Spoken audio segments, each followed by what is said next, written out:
Iniciamos, Maria. Pode iniciar. Bom dia a todos. Sejam bem-vindos. Nós somos aqui do Centro Espírita Discípulos de Jesus. Todo mês, de 15 em 15 dias, fazemos uma reunião de facilitadores para estudarmos os pontos principais da doutrina espírita. E hoje, por ser uma data especial, né, o aniversário do nosso ilustre codificador Allan Kardec, decidimos abrir esse momento e convidar os nossos amigos da casa e outros amigos também. E para tanto, nós convidamos a nossa mestra de sempre, a nossa mestra nesses estudos, Maria Túlia Bertoni, para proferir esta palestra, que ela vai nos falar de o Kardec e o estudo do Espiritismo.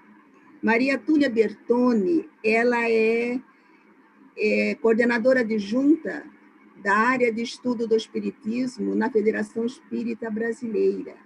E é também a diretora dessa mesma área de estudo do Espiritismo aqui na Federação Espírita de Mato Grosso do Sul. Ela é sempre a nossa mestra, não é só nossa, ela é de todo o Brasil, né?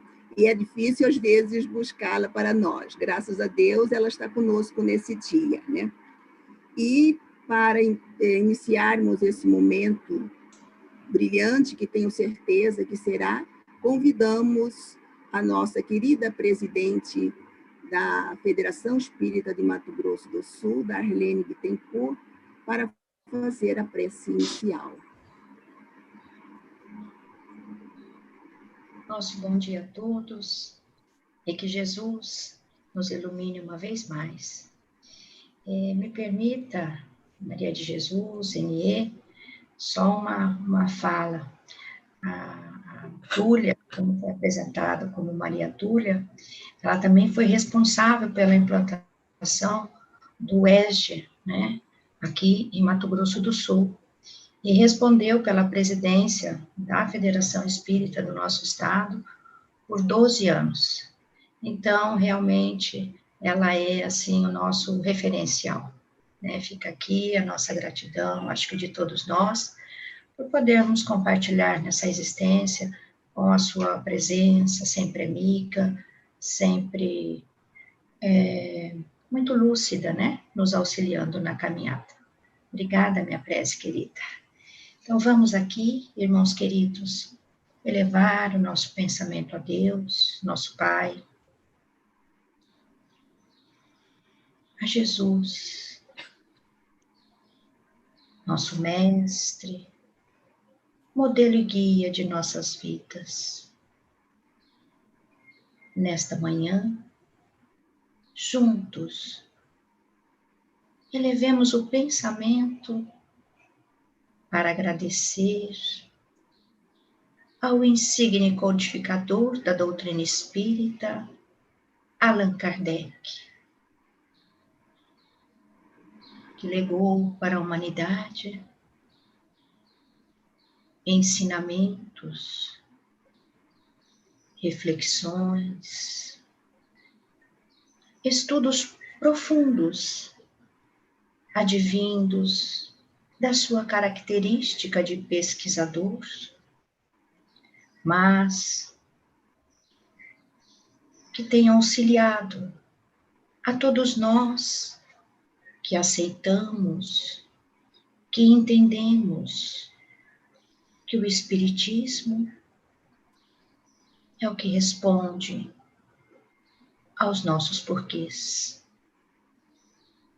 Assim, irmãos queridos, agradeçamos juntos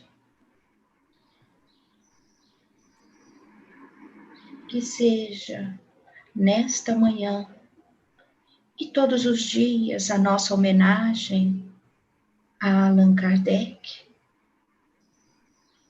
o estudo, a divulgação, mas acima de tudo, a nossa postura de espíritas. benfeitores amigos, neste momento em que nos unimos em pensamento, em oração, derramem por toda parte a paz, a esperança, a fé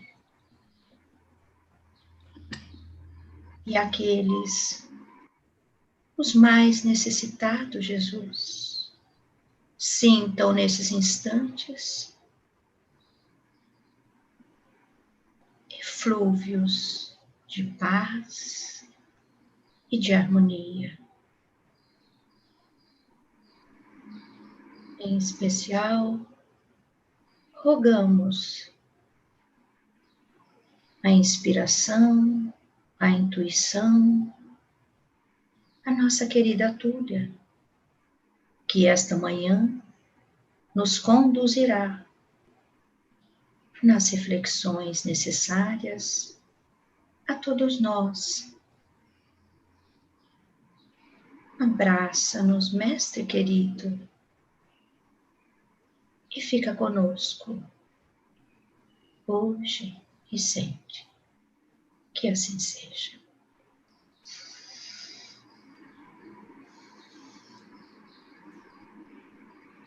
Então, queremos convidar a nossa palestrante, né, Maria Túlia Bertoni. A sala é sua, Túlia.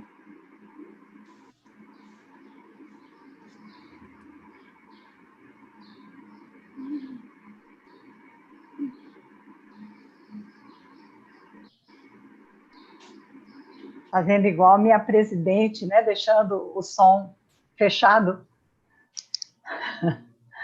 Bom, em primeiro lugar, agradecer esse convite para estarmos aqui hoje, reverenciando o nosso mestre, né, aquele, o codificador da nossa doutrina.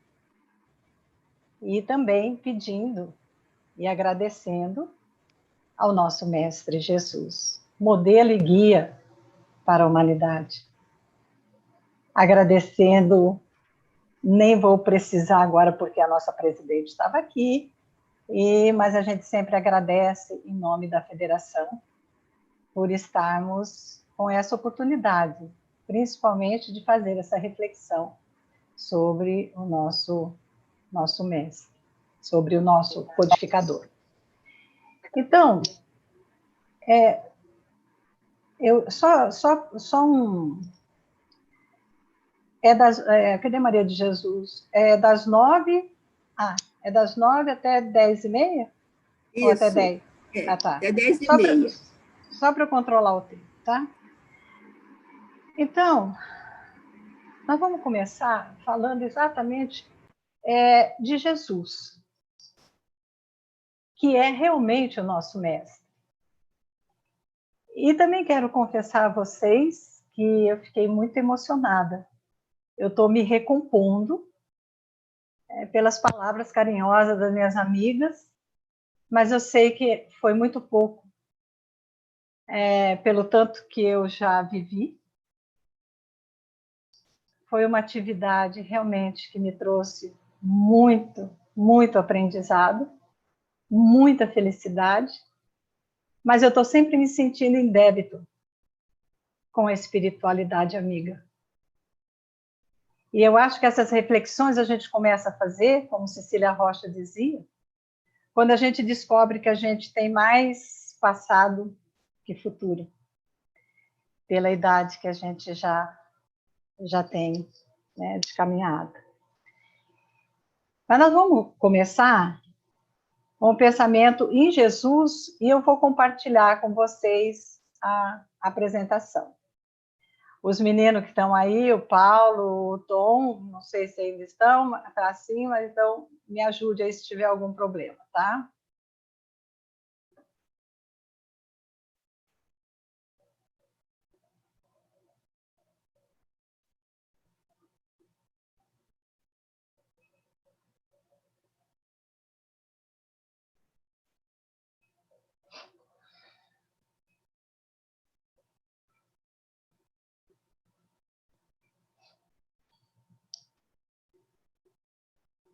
Bom, gente, Jesus, quando veio a trazer a sua mensagem, ele tinha um objetivo para trazer para a humanidade, que era anunciar o reino de Deus.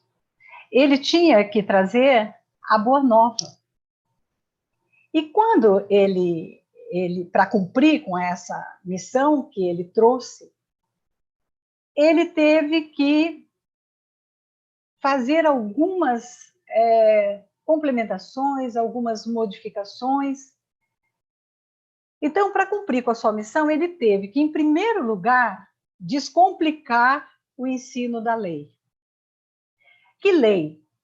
A lei mosaica, que era cheia de prescrições, de rituais, de punições, de coisas assim muito ligadas a um Deus ainda muito justiceiro, que tinha muito das qualidades, entre aspas, que os humanos tinham, né?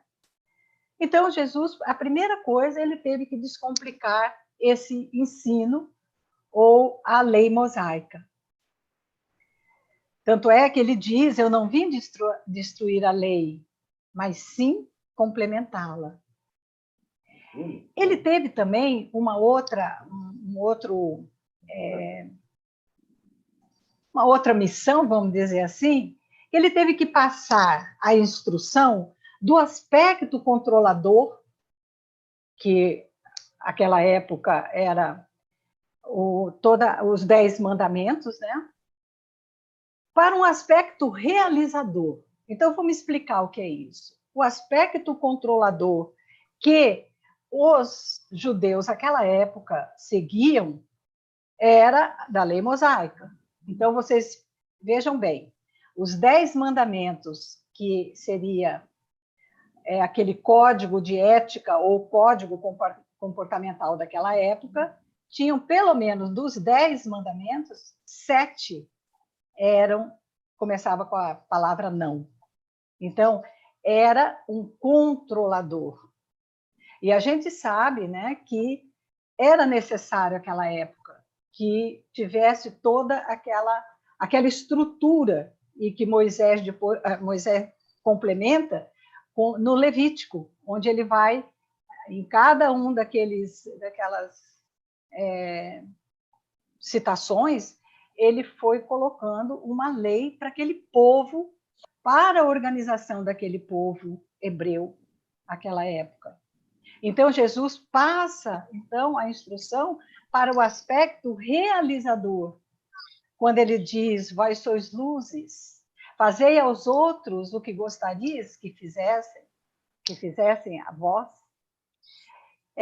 Vós sois deuses. Então, ele tira daquele aspecto controlador, dos não, daquele caminho rígido, e traz, então, para esse aspecto realizador.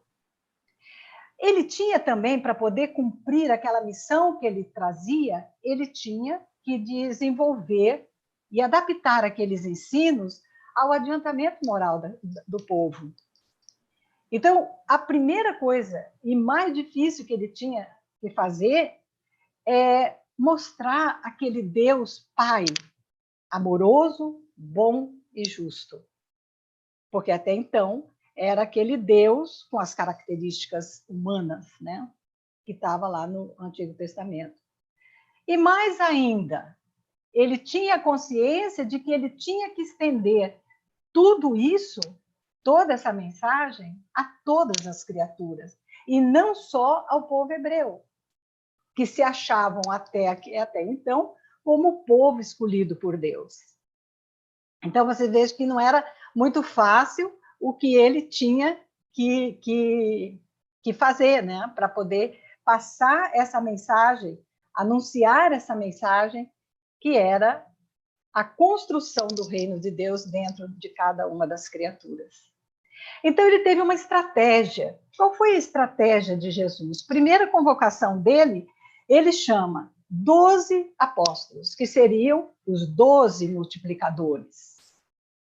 E que depois, quando ele termina essa parte da missão dele, porque a missão de Jesus nunca termina, ele é o governador do nosso planeta, né? Mas essa primeira parte da presença dele entre nós, quando ele parte, ele deixa um grupo maior que nós conhecemos como os 500 da Galileia, né? No ano 35, mais ou menos, 35, 36, conforme alguns historiadores, ele faz a segunda convocação. Ele chama Paulo. Paulo, o apóstolo dos gentios.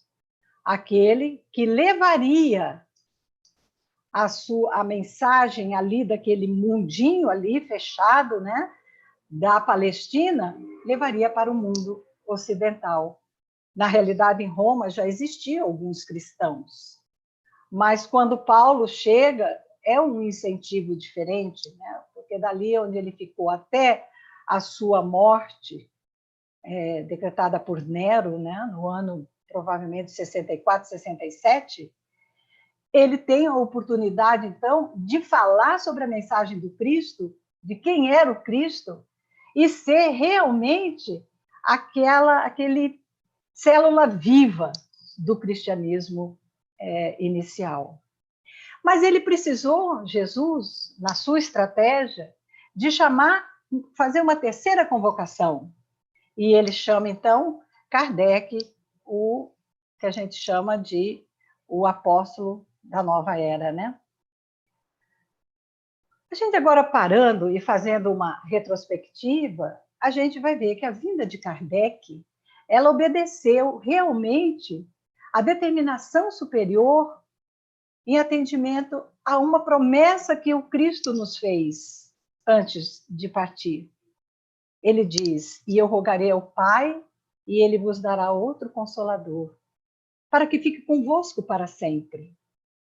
Então, a gente entende que a primeira mensagem que Deus organizou para a humanidade veio com Moisés, quando ele traz a mensagem da justiça, onde ele controla para que possa se formar um povo realmente constituído, já que eles ficaram muito tempo cativos, né, no Egito, 400 e tantos anos, e eles perderam muito dos referenciais. A única coisa que eles não perderam foi a crença num Deus único, que era o único povo, naquela época, que tinha essa crença num Deus único.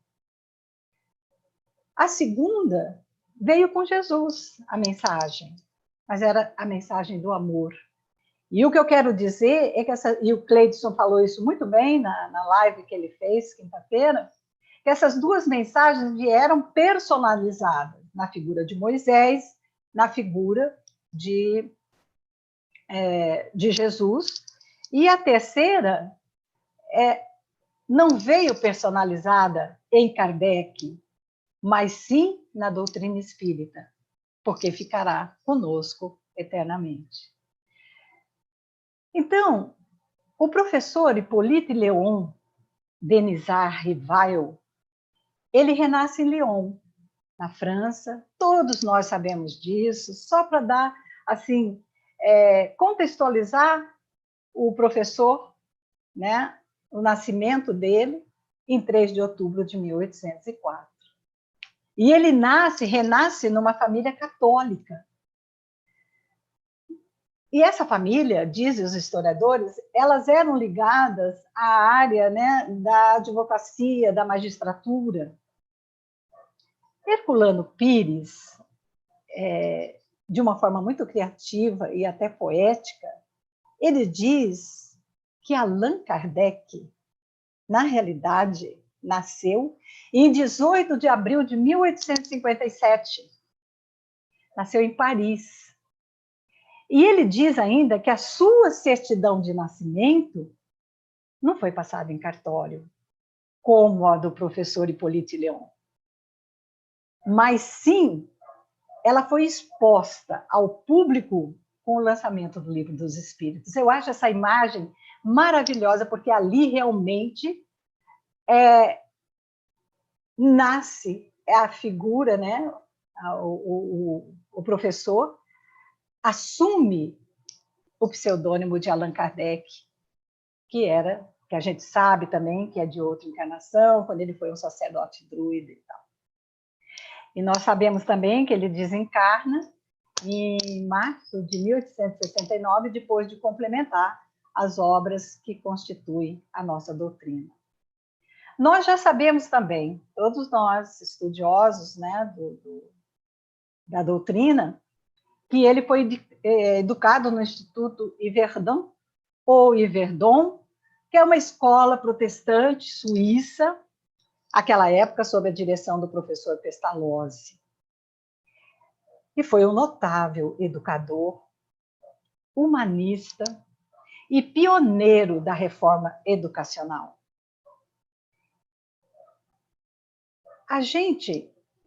Os estudiosos dizem, narram, aliás, que em dezembro de 1823, o professor Hippolyte, ele lança a primeira obra de cunho pedagógico. Era um curso de aritmética. Ele tinha 19 anos. E ele tinha princípios que ele havia recebido de Pestalozzi e que nortearam a elaboração desse material, né, desse curso de aritmética que ele lançou em 1823. E muito desses princípios ele guardaria, né, guiariam ele bem mais tarde nos estudos e nas pesquisas espíritas. Bem assim, a gente vai ver muito desses princípios na codificação. Então, eu vou mostrar para vocês, bem rápido, esses princípios que nortearam Kardec na elaboração do seu curso de aritmética. Gente, é tão impressionante porque vocês têm que imaginar que este professor, Hippolyte Léon Denisard Rivail, ele tinha simplesmente 19 anos quando ele lança. E várias outras obras pedagógicas ele entregou à época, né, a França, para as escolas, para serem adotados. E algumas delas foram, até pouco tempo, ainda usadas, vamos dizer assim, mas vamos dizer assim, pelo MEC, lá da França. Então, quais eram esses princípios? Cultivar o espírito natural de observação das crianças, dirigindo-lhes a atenção para os objetos que as cercam. Cultivar a inteligência, observando um comportamento que habilite o aluno a descobrir por si mesmo as regras. Olha a profundidade. Eu gostaria que vocês prestassem atenção que é um menino de 19 anos. Proceder sempre do conhecido para o composto, que é o que ele usou muito na codificação da doutrina. E aí, o quarto princípio dele, ele dizia que tinha que evitar toda atitude mecânica, levando o aluno a conhecer o fim e a razão de tudo o que faz. Eu coloquei em vermelho para chamar muita atenção para nós. Gente, ali, o que ele está colocando? A consciência, que é o que a doutrina também nos pede, que a gente tenha a consciência de si mesmo. Então, eu vou proceder sempre do conhecido para o desconhecido. Evitar toda atitude mecânica e levando o aluno a conhecer o fim e a razão de tudo o que faz. São os nossos exames conscienciais, né? Depois, no quinto, ele coloca conduzi-lo a apalpar com os dedos e com os olhos todas as verdades. E ele diz ainda, esse princípio forma, de algum modo, a base material deste curso de aritmética. Apalpar com os dedos e com os olhos as verdades, todas as verdades. no meu entendimento, como era um curso de matemática, o que ele estava dizendo? A pessoa tinha que a ação de fazer e, ao mesmo tempo, de ver, com olhos de ver, para que ele pudesse entender a matemática. E isso serve para a nossa vida também. E ele coloca, por último desses princípios, só confiar à memória aquilo que já tenha sido aprendido pela inteligência. Em Paris, em 1825, Rivaio, então, com 21 anos, ele começa a dirigir a escola de primeiro grau. Era um estabelecimento de ensino fundado por ele mesmo. Mas ali ele seguia os métodos do professor Pestalozzi. Em 1826, eu estou dando assim de uma forma cronológica, ele criou o Instituto Técnico Rivaio, porque havia sido extinto o Instituto Pestalozzi de Verdun. Então, ele cria esse instituto em Paris, e esse instituto vai funcionar até 1834, o que era considerado, naquela época, uma duração longa para aquela época, né? Mas, quando chega em maio de 1855, em 54, ele tem notícias das mesas girantes, e daí, em 55, ele presencia, em maio, pela primeira vez, os fenômenos das mesas girantes. E também da escrita mediúnica em Ardósia, na casa da senhora Plene Maison.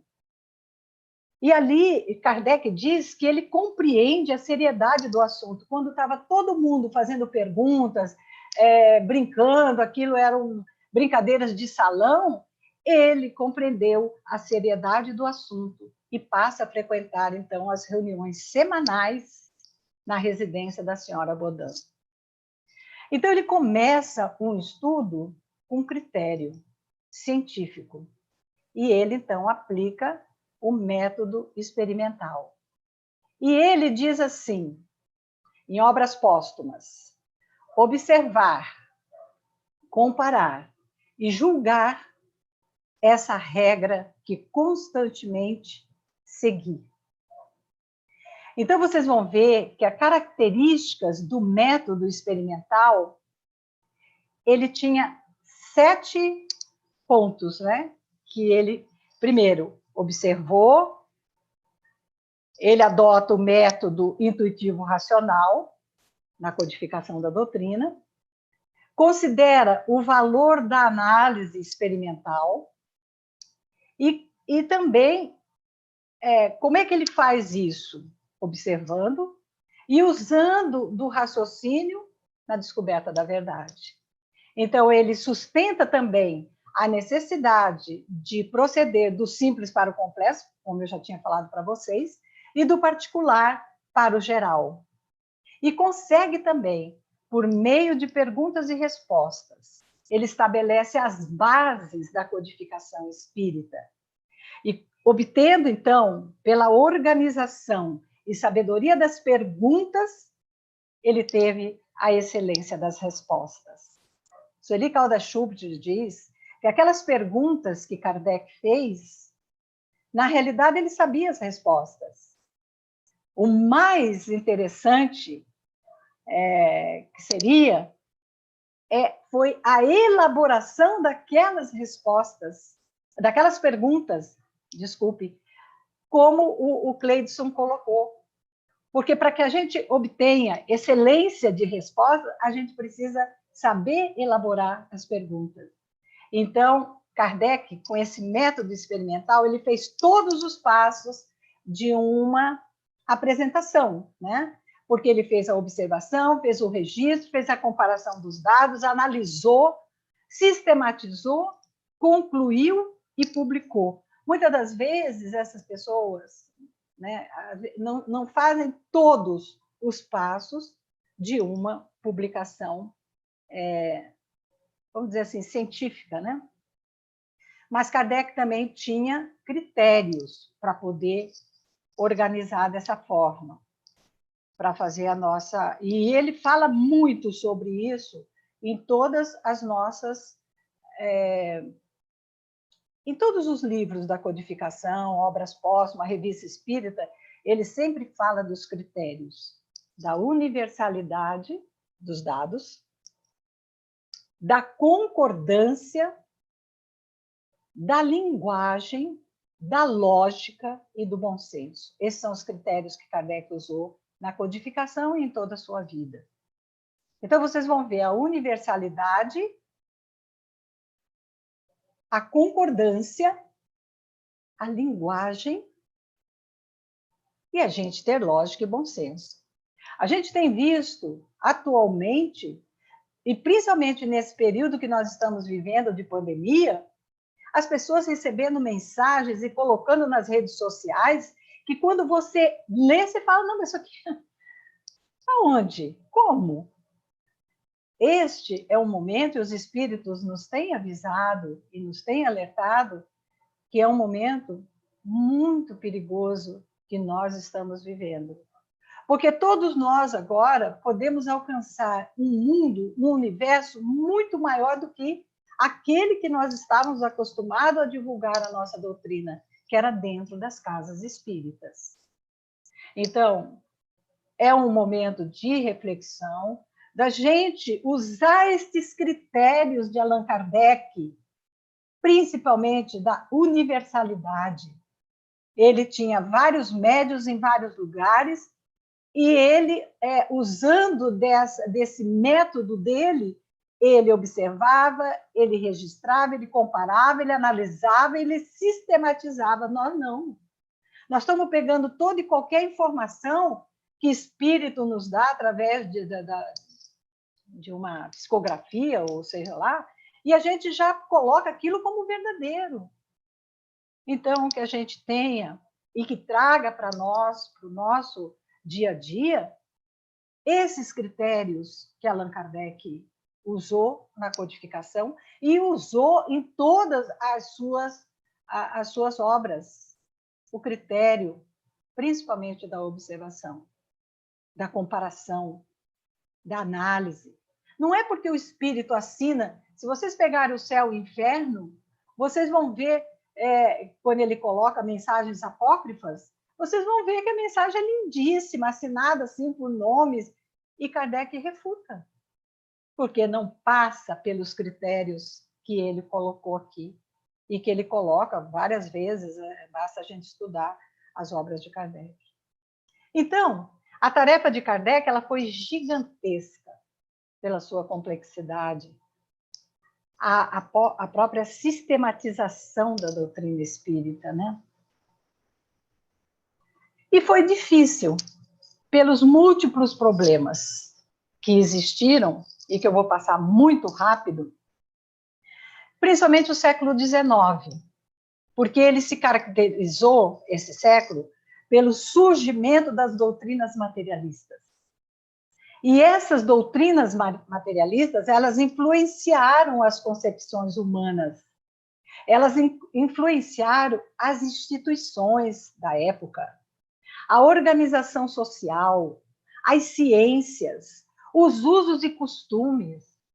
Então, foi a época do positivismo, de Augusto Comte, o materialismo histórico dialético de Karl Marx, tudo isso surgiu no século XIX. Então, ele é conhecido como o século das revoluções liberais. Vieram mudanças na literatura, no romantismo, realismo, na música. Então, na pintura, surge, né, o impressionismo. Então, o que eu quero dizer é que esse século XIX foi uma época da investigação racional da ciência, da pesquisa científica. Então, houve uma desmoralização pública e cultural dos postulados religiosos. E é assim que a gente vai ver que foi gigantesca e difícil pelo contexto do século XIX, e ainda mais, se a gente pesquisar mais, a gente vai ver que naquela época não tinha telefone, gente. O telefone só surgiu em 1876. Você imagina, não tinha celular. Olha que coisa difícil. Não tinha luz elétrica. Não tinha luz elétrica. A luz elétrica surgiu em 1879.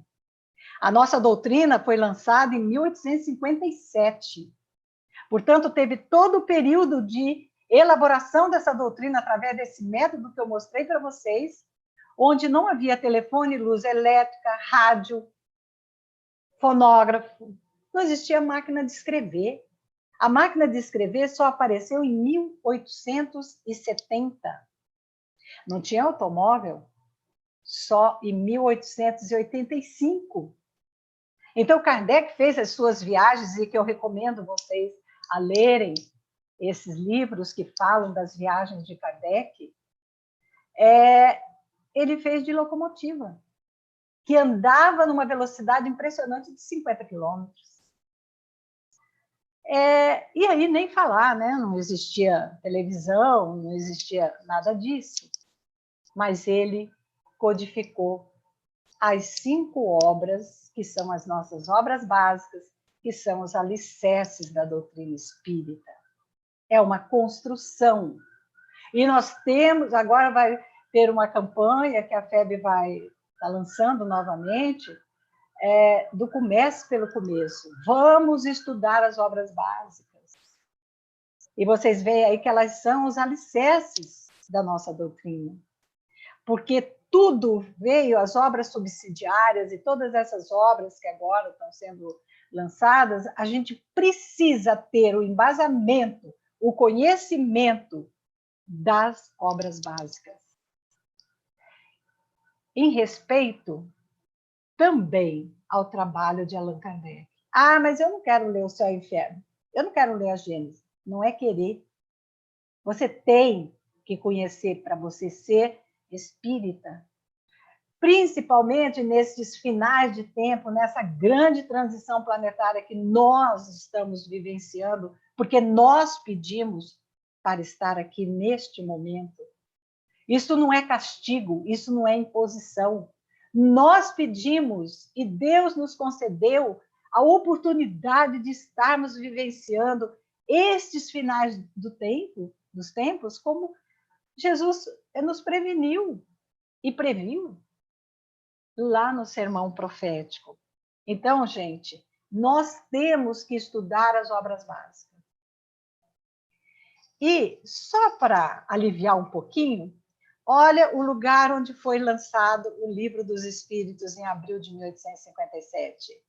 Na Galeria do Palais Royal, na Livraria Danty, em Paris, e que ainda está lá. Quem for a Paris pode fazer uma visita. Já não tem mais esse teto, coisa mais o edifício, né, a construção, ainda se encontra nessa galeria do Palais Royal. Então, gente, Kardec diz em Obras Póstumas, minha missão, que eu acho que todos vocês deveriam ler Obras Póstumas. Porque, é lógico, ele foi, pelo nome, né, foi lançado depois da morte de Kardec, mas ali tem tudo, muito de Kardec, assim como a Revista Espírita. Mas Obras Póstumas, eu vou confessar a vocês, é um livro de todos esses, né? Todos, lógico, são importantes, mas esse livro fala muito de perto ao meu coração. Eu gosto, ele vive na minha cabeceira, eu gosto de ler, e quando ele fala da missão dele, do que o Espírito Verdade falou para ele que ia acontecer com ele, mas ele fala 10 anos depois, ele diz que tudo aquilo que foi colocado ali naquela mensagem do Espírito Verdade para ele, que foi em 56, vocês estão vendo a data ali. O livro só foi lançado em 57. ele fala que aconteceu 10 anos depois. Leiam, procure lá e leiam. 12 de junho de 1856, Minha Missão. A segunda parte do Obras Póstumas. Então, ele diz que o Espírito Verdade diz para ele: a missão dos reformadores é prenhe de escolhos e perigos. Previno-te de que é rude a tua, porquanto se trata de abalar e transformar o mundo inteiro. Não suponhas que te baste publicar um livro, 2 livros, 10 livros, para em seguida ficares tranquilamente em casa. Tens que expor a tua pessoa. E agora, será que nós, com uma mensagem dessa, a gente continuaria? Nós que só queremos, né, água fresca, sombra e água fresca.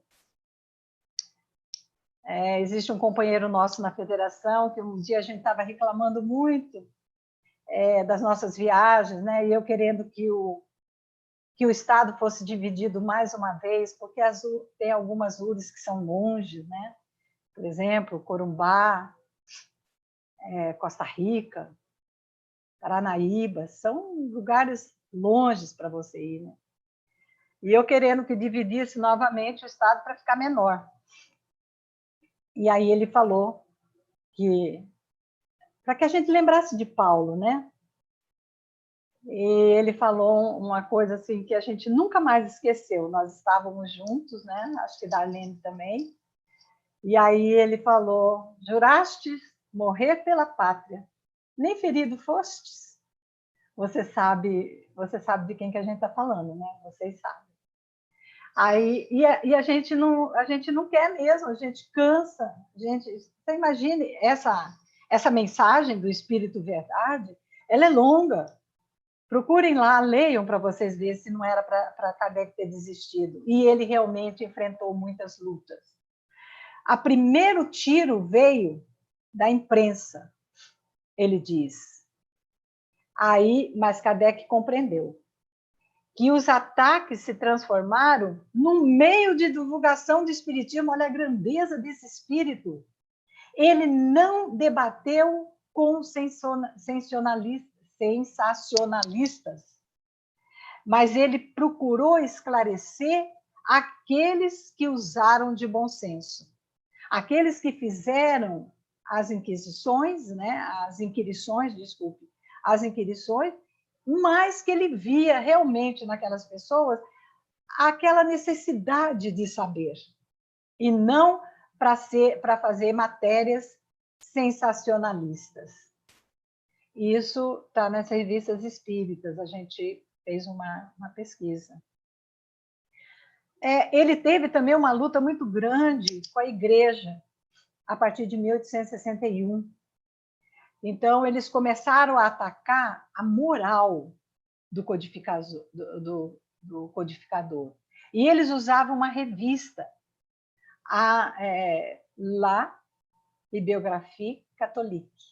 Quer dizer, era uma revista da época, católica, que falava, provavelmente, das pessoas. E eles ali atacavam a moral de Allan Kardec. Ele teve acusações de enriquecimento ilícito, que ele vivia às custas da doutrina. Ele teve traições. Ele teve o Auto de Fé de Barcelona, que todos nós sabemos que foi a grande divulgação da doutrina. Quem assistiu o filme sabe disso, né? Que foi em 1861, 9 de outubro de 1861. E Kardec diz que podia se queimar os livros, mas não se queimavam as ideias, né? Depois ele fala, em 1862, ele fala sobre os falsos espíritas. E todos nós que estamos aqui, nós vamos concordar com ele. Ele diz que as ações dos falsos espíritas era mais prejudicial à causa do que os adversários mais ferrenhos. Gente, hoje, a gente vê que os inimigos, os detratores da doutrina espírita estão reencarnando dentro do espiritismo e não fora. Os ataques, as traições, as calúnias, as inovações, elas estão vindo de pessoas que se dizem espíritas e que estão dentro do espiritismo. Mas ele tinha uma grande preocupação. A preocupação maior de Allan Kardec era com a instalação da doutrina espírita. A preocupação dele era: será que nós, os homens, preservaríamos a doutrina? Nós, os homens, seguidores da doutrina. E isso está em obras póstumas, Constituição do Espiritismo. Ele perguntava, ele dizia que a instalação e a difusão definitivas, elas poderiam ser adiantadas ou retardadas, por algumas circunstâncias. E aí ele coloca que, primeira coisa, todas as partes do conjunto da doutrina deveriam ser determinadas com precisão e clareza. Então, quando a gente falasse, ele dá o exemplo, quando você diz 2 mais 2 tem que ser igual a 4. Ela não pode dar a impressão que 2 mais 2 são 5. Então, todas as partes do conjunto da doutrina espírita, quais são as partes? A doutrina, ela é uma doutrina de tríplice aspecto, né? E tem, nesses tríplice aspectos, tem várias partes que são os seus princípios básicos. Então, teriam que ser determinados com precisão e clareza, não deixar dúvidas.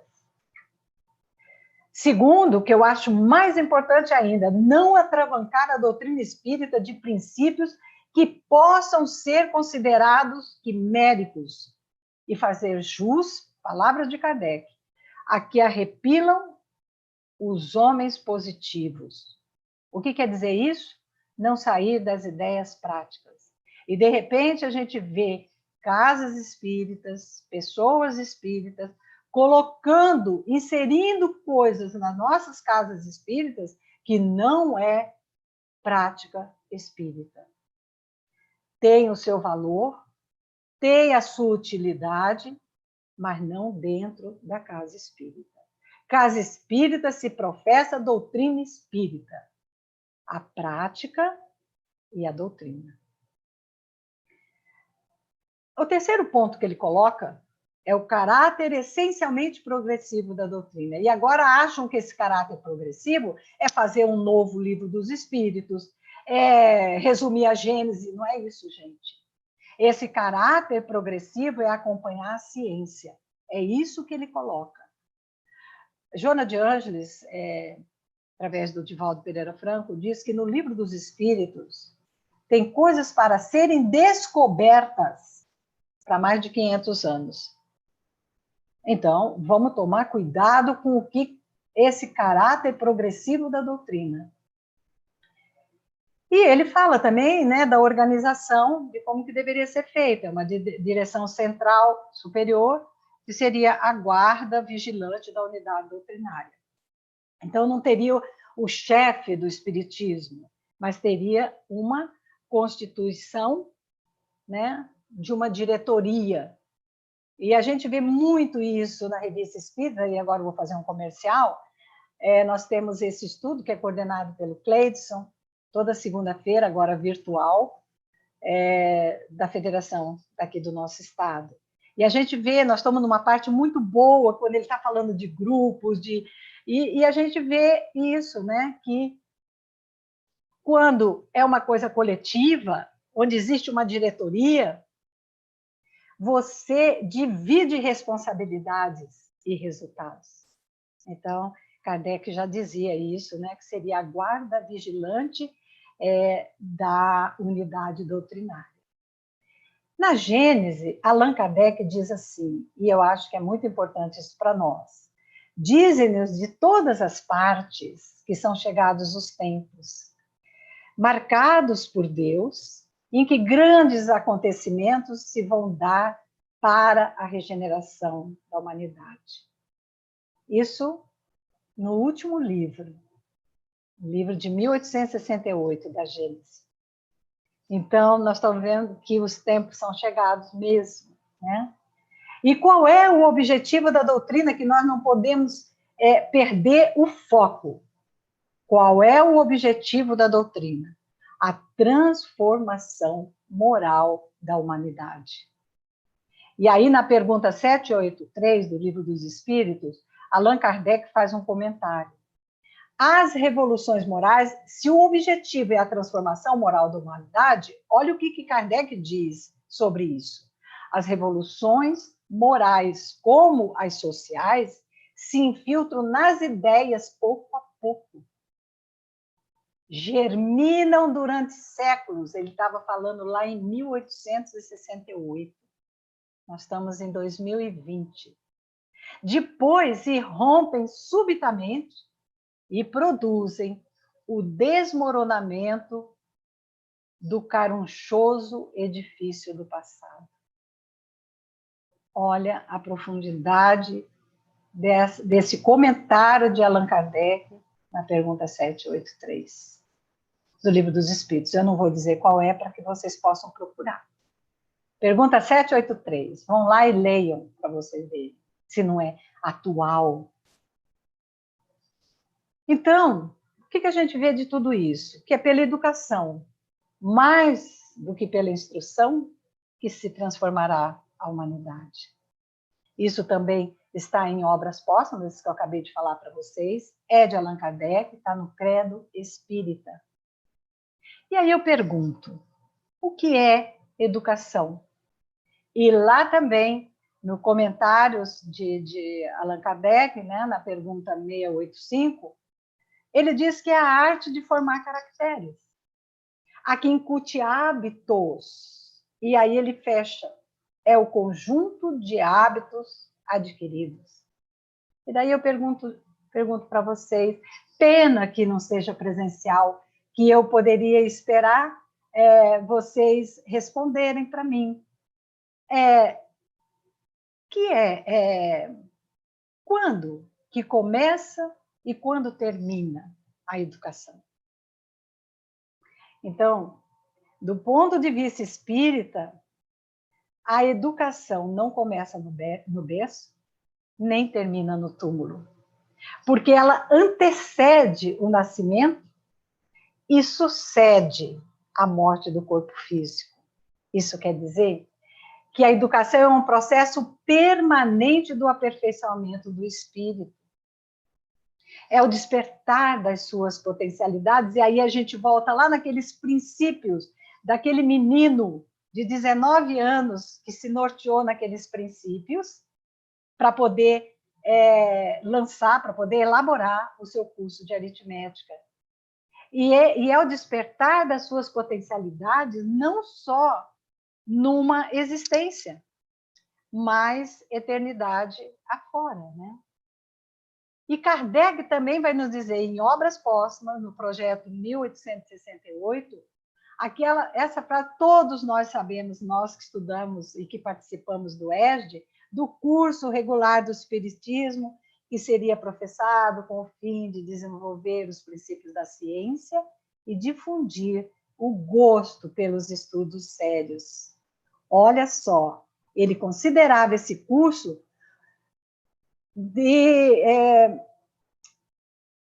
esse curso teria que exercer uma influência sobre o espiritismo e suas consequências. O que era esse curso? Na realidade, era para estudar as obras básicas. Naquela época, somente ainda, né? Ele só havia lançado o Livro dos Espíritos, o que é o Espiritismo, o Livro dos Médiuns, e estava ainda trabalhando com a Revista Espírita. Porque você vê que essa viagem espírita é de 1862, então não havia sido lançada ainda as outras obras básicas. Mas ele fica muito feliz nessa viagem, porque ele vê que havia se formado alguns grupos. E ele chama esses grupos de ensino. E aí ele fala uma coisa muito importante, porque ele diz que esses grupos ocupam-se pouco, quase nada das manifestações, mas sim da leitura e da explicação do livro dos espíritos, do livro dos médiuns e artigos, porque eram só esses que estavam lançados até aquela época, né? E ele diz ainda que essas pessoas que se reuniam nesses grupos, eles tinham algumas pessoas que faziam a parte, vamos dizer assim, do facilitador, porque eles supriam para esse grupo as dificuldades de ler e estudar por si mesmos. E aí Kardec fala uma coisa que eu vou falar para todos nós que somos facilitadores, trabalhadores, né, da divulgação da doutrina. Ele diz assim: aplaudimos de todo o coração essa iniciativa de juntar o grupo e de facilitar o ensinamento para essas pessoas, no sentido de ler e estudar. Então, ele diz assim: aplaudimos de todo o coração essa iniciativa, que esperamos terá imitadores e não poderá, em se desenvolvendo, deixar de produzir os mais felizes resultados. E aí ele nos alerta: não se espantem os adeptos com esta palavra, ensino. E agora está uma coisa muito séria com isso, né? Não constitui ensino unicamente o que é dado do púlpito, que era, né, vamos dizer assim, uma alusão, talvez até a própria, aqueles católicos, né, que usavam, né, e a gente também usa, né? Mas o que ele está querendo dizer é que não é dado do púlpito ou da tribuna. Há também o da simples conversação. E hoje a proposta do ESD e de todos os estudos na realidade, nós estamos sugerindo como metodologia a roda de conversa, que é uma mediação dialógica. Então, fazer uma coisa mais acolhedora, mais integradora. E aí a gente vai ver ele construindo o conhecimento espírita quando ele diz assim: a verdadeira convicção só se adquire pelo estudo, pela reflexão e por uma observação contínua. E aí ele fala uma coisa que às vezes causa estranheza, mas você vê a importância que ele dava para o estudo. Então, a verdadeira convicção só se adquire pelo estudo, pela reflexão e por uma observação contínua, e não assistindo a uma ou outra sessão, por mais interessantes que sejam. Porque o princípio dele, lá do início, quando eu coloquei para vocês, a construção do próprio conhecimento. Não adianta você ir, vamos traduzir, para um trabalho mediúnico, ou para uma reunião mediúnica, sem você ter estudo. Como é que os espíritos vão te usar, ou vão usar do seu cabedal, do seu conhecimento, se você não tem? Então, é isso que ele quis dizer, que a verdadeira convicção só se adquire pelo estudo, e não pelo fenômeno. Porque é pelo estudo que você vai. E isso ele fez, ele falou isso aí, no discurso, que ele fez na Sociedade Parisiense de Estudos Espíritas, em 1861, que ele fala sobre isso. Então, ele termina essa ideia dele, né, no mesmo discurso: quando prescrevemos o estudo e a meditação, pedimos o concurso da razão. Assim provando que a ciência espírita não teme exame, uma vez que antes de crer, há necessidade de compreender. Olha a fé cega. Todas as vezes que eu vejo essas falas, né, de Allan Kardec, a gente fica encantada, né, com este espírito de escola, com esta pessoa, né, com este... como que eu vou dizer? Com o nosso codificador, e que muitas das vezes a gente faz tantos absurdos, né? E ele fala uma coisa aqui tão séria para a gente, porque ele sempre respeitou que a doutrina espírita era dos espíritos, ele apenas codificou. Ele não foi, eu já ouvi esses pseudos espíritas dizendo que ele foi o fundador da doutrina. Ele não foi. Os fatos já existiam, ele apenas sistematizou. Então, ele foi o codificador. E ele diz uma coisa muito séria na Revista Espírita, Nova Tática dos Adversários do Espiritismo, em 65.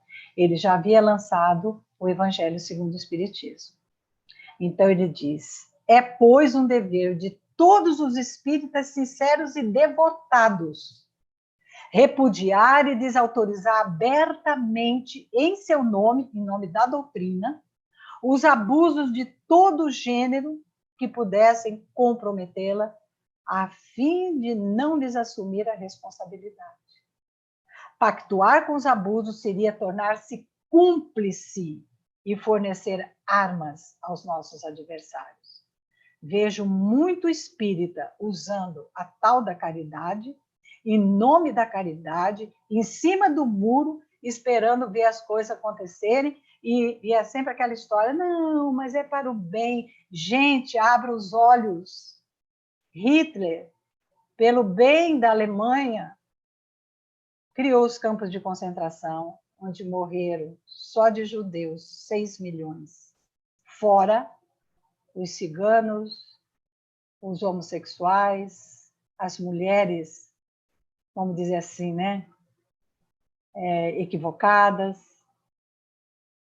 Então, não é tudo que está em nome do bem que pode ser acolhido na nossa casa espírita. Porque nós temos um dever com Kardec, por esse trabalho gigantesco, onde ele deu a própria vida, de tanta coisa que ele teve que suportar e lutar, né? Então, nós teríamos essa responsabilidade, porque Kardec, como que ele entendia a qualidade? A todos os seus associados corre o dever de recíproca benevolência, bom proceder, mas cumprindo-lhe, né? Mas cumpre-se a nós, em todas as circunstâncias, colocar o bem geral acima de questões pessoais e de amor próprio. Graças a Deus, ele não estava falando isso para nós, né? Porque nós espíritas, nós não temos nenhum tipo de melindres, nós não temos amor próprio, a gente vive na santa paz de Deus, a gente fala de um companheiro que não pensa igual a nós, a gente fala dele para todo mundo, mas não fala para ele em nome da caridade. Então, nós temos essas coisinhas assim, mas são leves, né? Mas ele fala muito bem aqui sobre o que é qualidade. A todos os seus associados corre o dever de reciprocar benevolência e bom proceder. E vamos colocar o bem geral acima das questões pessoais e de amor próprio. Como que a gente poderia fazer isso? Usando o lema dele. Trabalho, solidariedade e tolerância. Isso tem que ser um mantra na nossa vida. Trabalho para todos, solidariedade entre todos, tolerância para com todos. E vamos pensar também no BIP, né? Que Jesus dizia sobre a caridade: benevolência, indulgência e perdão. Então, gente, vou deixar uma pergunta para vocês. Nós vamos para casa, já encerrando. E qual a contribuição que cada um de nós está oferecendo para a manutenção das tarefas no centro espírita? Com qual qualidade? Eu vou deixar essa pergunta para vocês fazerem uma reflexão de tudo isso que nós falamos, do que nós falamos de Kardec, da importância desse espírito missionário que veio até nós, que não buscou para si as glórias, que passou por todas as vicissitudes das dores morais, de ver os seus próprios amigos, antes dele se tornar Allan Kardec, no filme, que é lindíssimo, né? Abandoná-lo. E toda essa luta, e nos lembramos também da sua grande companheira, Amélie Boudet, que o ajudou muito, mantendo pelo menos o equilíbrio, né, dentro do lar.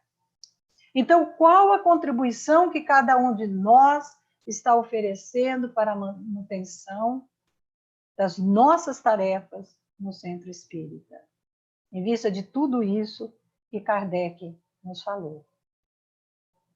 Então, Espiritismo, uma nova era para a humanidade, é de um folheto que a FEB lançou nos seus 150 anos, né? E Emmanuel nos diz que após 19 séculos de teologia arbitrária, não chegaríamos a compreender o Evangelho e Jesus Cristo sem Allan Kardec. Eu quero agradecer mais uma vez o convite, dizer a vocês que eu fui apresentada como mestra, mas eu não sou. Todos nós somos aprendizes e aprendemos a cada dia, uns com os outros. Agradeço mais uma vez a oportunidade de estar com vocês, participando desse encontro do discípulo de Jesus, a casa onde eu nasci e onde eu fui criada. Um beijo para todos, muito obrigada pela atenção.